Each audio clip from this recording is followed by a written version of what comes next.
Welcome to the Life Unlimited podcast with Larry Heller. You deserve complete financial advice so you can confidently live your life your way, for life. Now, let's get into this week's podcast episode.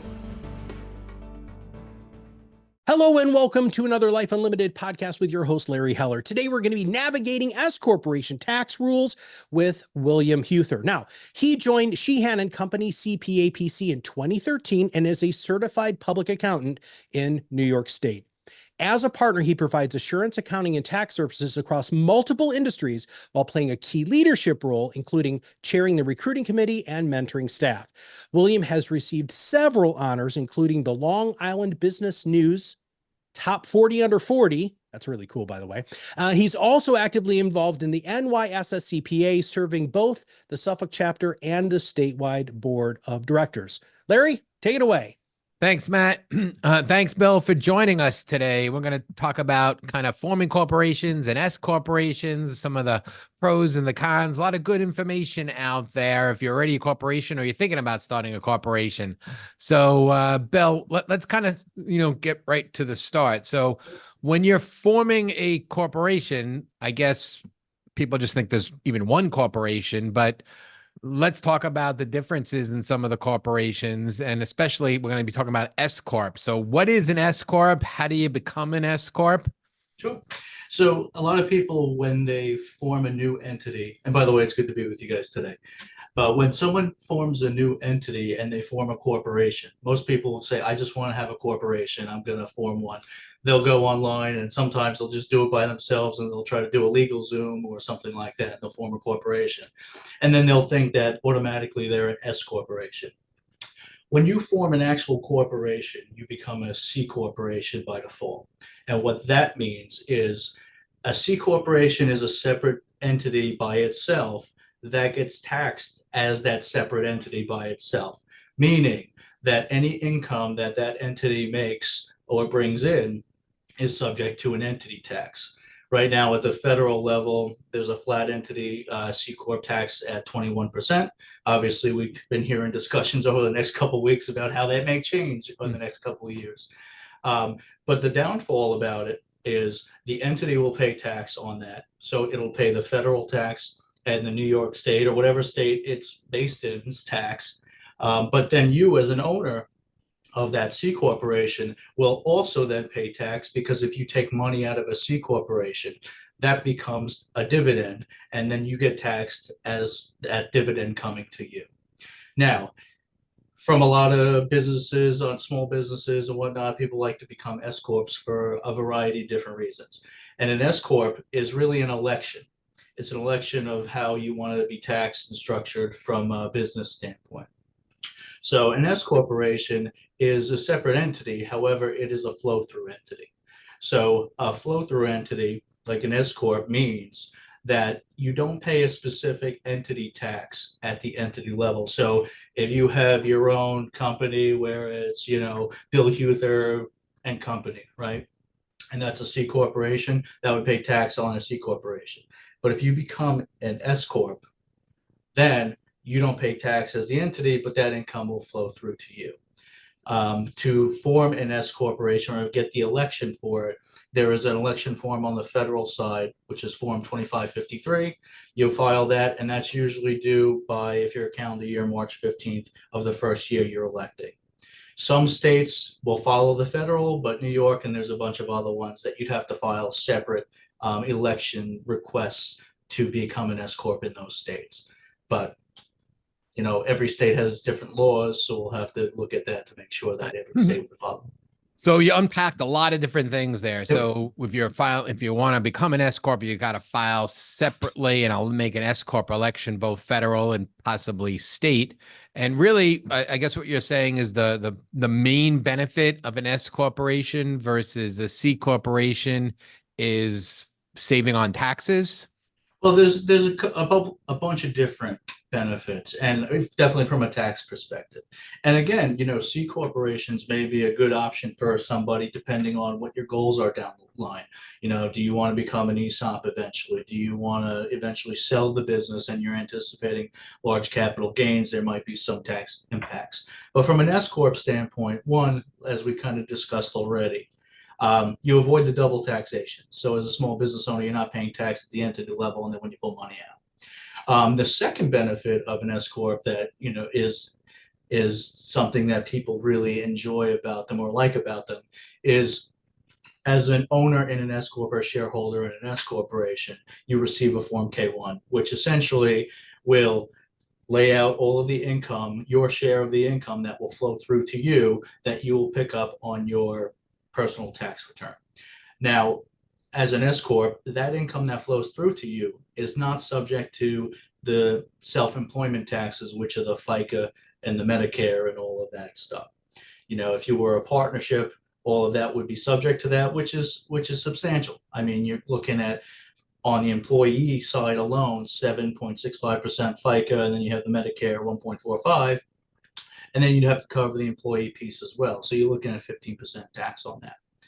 So those are really the main benefits, and also, it's easy to kind of navigate, and it's certainly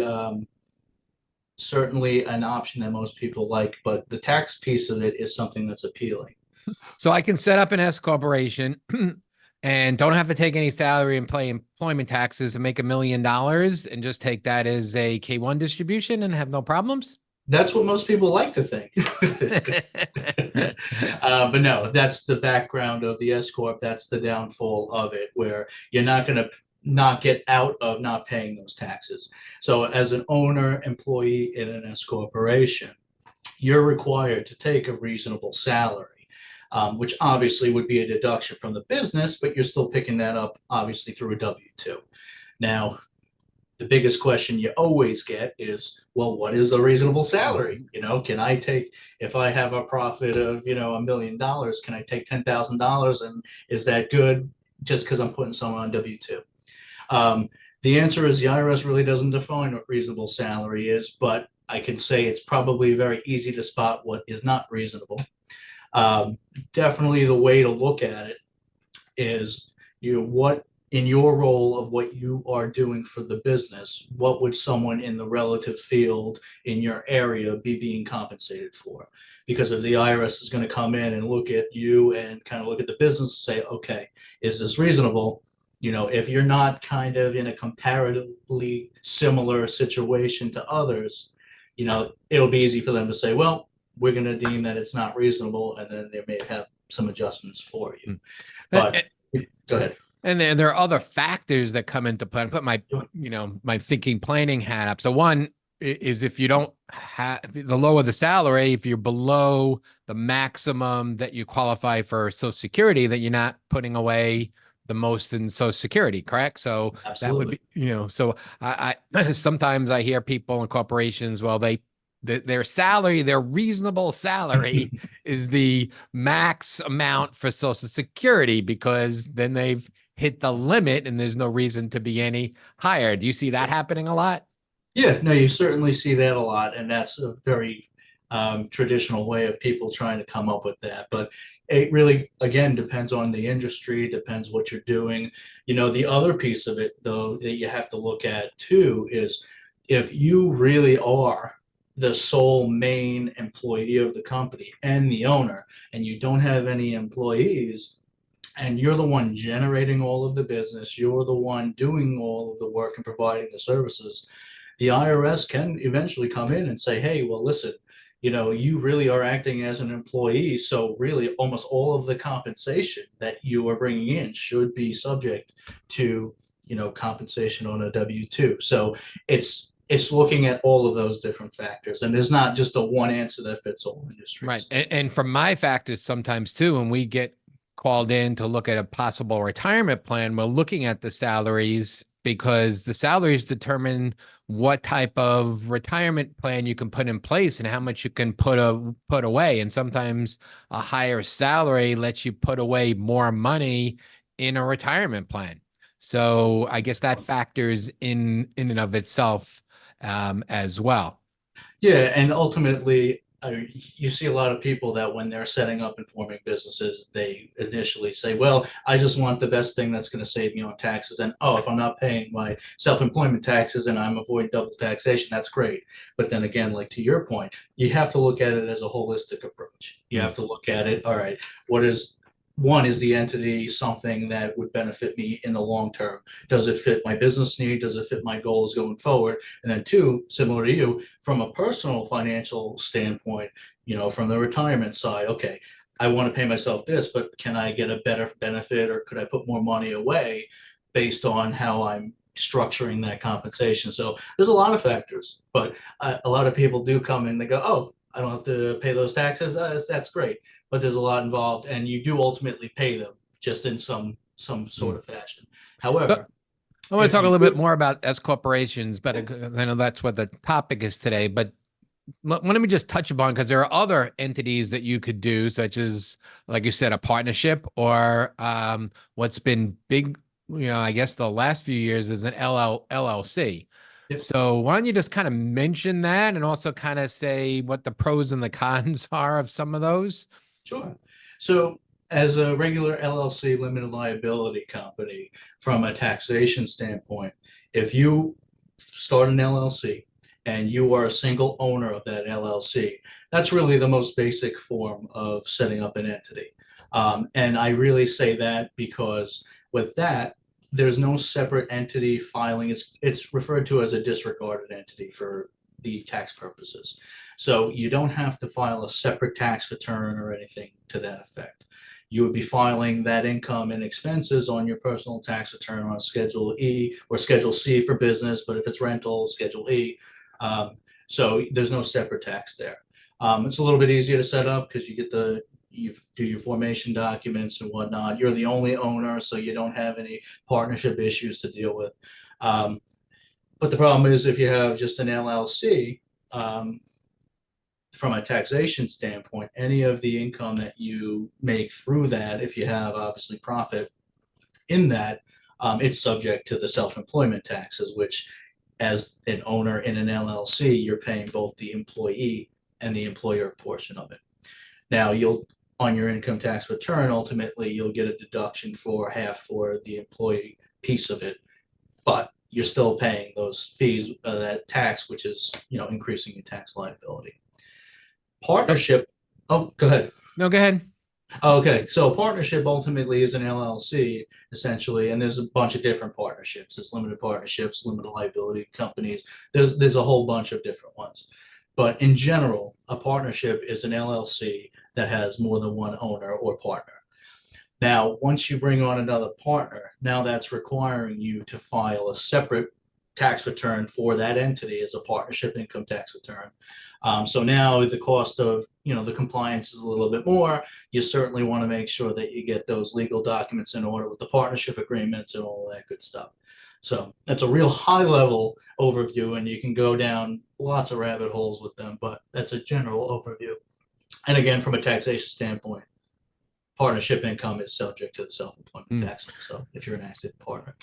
So speaking of taxes, so a few years ago, the government decided to pass a law to cap the deductions for state taxes. So one of the ways, I guess, around that's been formed is what's in New York State has been called a pass-through entity. So why don't you kind of talk what about this pass-through entity? Who's entitled to it? Which corporation's entitled to it? And what does it really do? And how does it really benefit you? Sure. So back when the Tax Cuts and Jobs Act were passed, one of the biggest changes was the cap on the state and local tax deduction on the Schedule A of people's personal 1040 income tax returns. Which is $10,000, correct? Correct. It was capped at $10,000. And that hurt a lot of people because obviously if you're a business owner, you're paying a tremendous amount, and you're doing well, you're paying a lot in state income taxes and everything else. So what a lot of states did, and including New York now, which we'll talk about, is they passed a pass-through entity tax election. So what that is eligible for are businesses that are pass-through entities. So obviously we mentioned S corps, but partnerships as well. So anything obviously that's not a C corporation that the income flows through to the owners. So how does that work? So the way it works essentially is, as we spoke about before, on an S corp, you're not taxed at the entity level. So if you were to make an election, which every year for the New York State pass-through entity tax, it's an actual election you have to make each year. So once you make it, it's not like you have to do it every year. You have to elect in every year. But essentially what it's doing is making you have the election to say, okay, from a New York State tax perspective, I'm going to opt to pay the taxes at an entity level. So I'm going to have my S corporation pay taxes to New York State on a quarterly basis. But what that does is that allows you to take a deduction of those taxes that the company pays through for your income, which will then ultimately reduce the income that flows through to you. So ultimately you're getting a deduction on your federal income tax return as well. From the state perspective, it's nice because you get that reduction, so your taxable liability or taxable income will be reduced. You have to add it back on the New York State as income because obviously they're not going to get the best of both worlds. But what it allows you to do is then it allows you to take an actual credit on the New York State income tax return for the amount that you got the credit for. So it's almost like shifting estimated taxes from you personally to the business, but it allows you to take the deduction and exceed the $10,000 cap.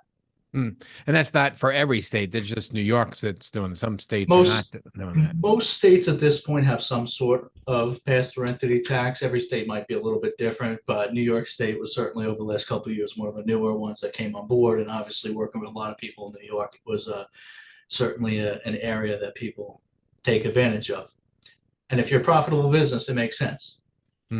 So do you think there's any chance that they repeal the cap on the state taxes going forward because most states are found a workaround? It's hard to say. I mean, it's really kind of hard to say, what the next year or two look like. I know it's on the table. There's a possibility they do something like that, which, I can see it happening, but then I can see the other side. And the way our politics are working these days, it's hard to make that prediction. But right. This is a workaround, and a lot of companies, most of my clients are taking it. The only ones that typically are not going for it is if you're really not generating enough profit or income in a certain year that you'd really get a benefit for it. Because obviously with the election, you have to now file, you'll have to do quarterly estimates, but then you have to file a separate pass-through entity tax return for the state.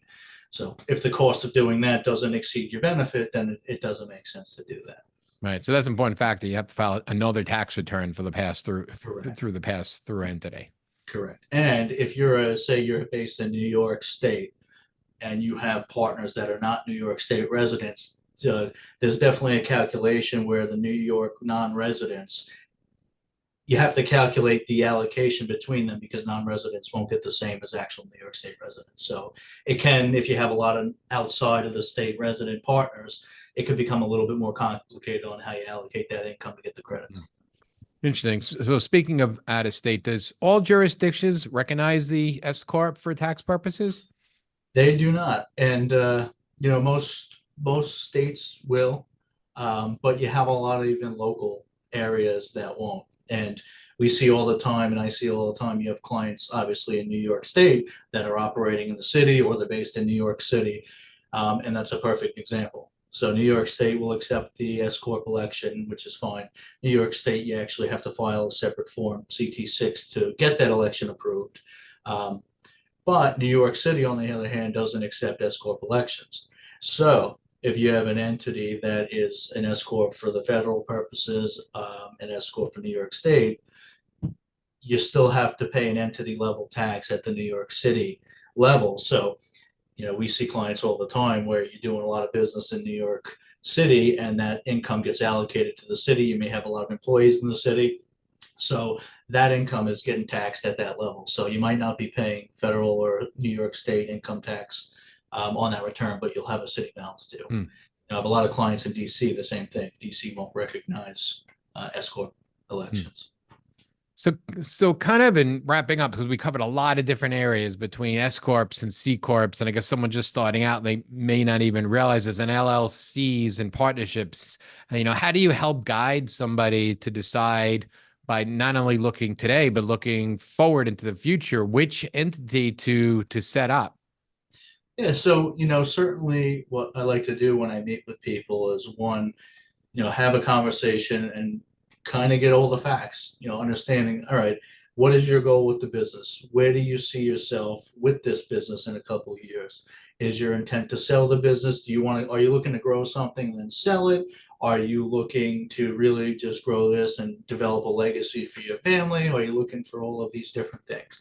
And everyone's different. And a lot of people, they won't know that right now, but at least we can look at different options. And what we'll do is we can run scenarios and say, okay, well, if you wanted to go this route and you wanted to say, listen, I want to sell my business, or I want to get investors down the road, maybe a C corp might be beneficial, but let's look and run some numbers. And It's of always course, beneficial. Go ahead. if they have a corporation already set up, they may want to kind of talk to you about, does it make Sure. sense to change the corporation based upon what's going on? Yeah. Do you come across that at all? You do a lot.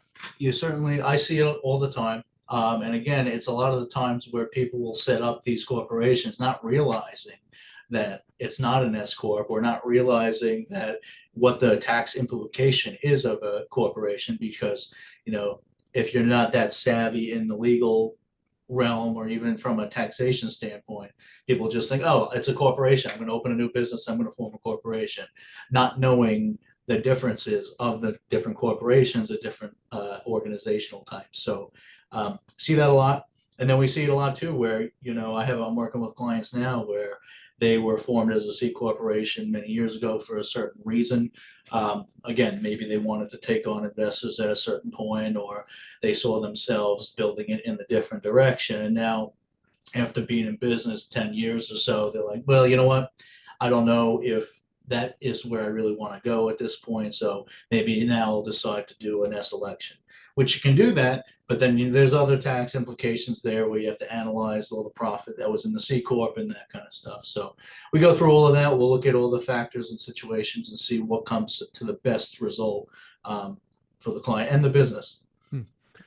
So great information. So, for those of you out there that you've just been kind of running the same way with the same corporation, you may even not realize that it may make sense to have a professional kind of look at the corporation and kind of see the future and see maybe where you may want to change, because it could mean literally thousands, maybe millions of dollars in tax savings. So any final word, Bill?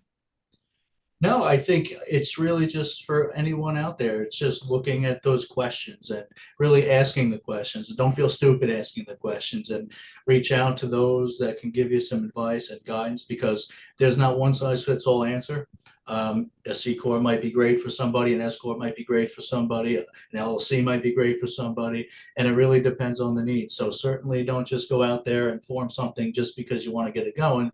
You want to have some thought behind it, because obviously there's ramifications, and people like myself and like yourself are there to kind of help guide those discussions and work together to see how we can make a good decision for a client and their future. Awesome. Great information. I know we covered a lot of things. Maybe some of it's a little bit more technical, but if somebody wants to kind of at least reach out to you and kind of talk more about this, how do they can get a hold of you, Bill? Well, they can always reach out to me at my email, which is whuether@sheehancpa.com. You can always give me a call, 631-665-7040, or just check out the website, sheehancpa.com, and all of my contact information is there. But always happy to have just initial conversations and talk about if you have initial questions or anything like that, happy to just, advise and kind of have an initial dialogue with anybody and just help them out. Great. Thanks so much for joining us today, Bill. No, thanks for having me. Really appreciate it. As a business owner, I'm sitting here taking notes. So listen, even as just a passive participant on the show today, you know, a business owner listener, this is the sort of stuff that you need to be sharing with your business owner friends, because if she hears this and understands that there's a fundamental difference in how you might be able to file your taxes and set your organization up, like Larry said, it can save so much. And this is the sort of stuff that we cover on the Life Unlimited podcast all the time. So please make sure that you like, share, and subscribe to this show. And if there is a business owner you like, just click that share button and give them all of this great information. So for Larry and Bill, this is Matt Halloran, and we'll see you on the other side of the mic very soon.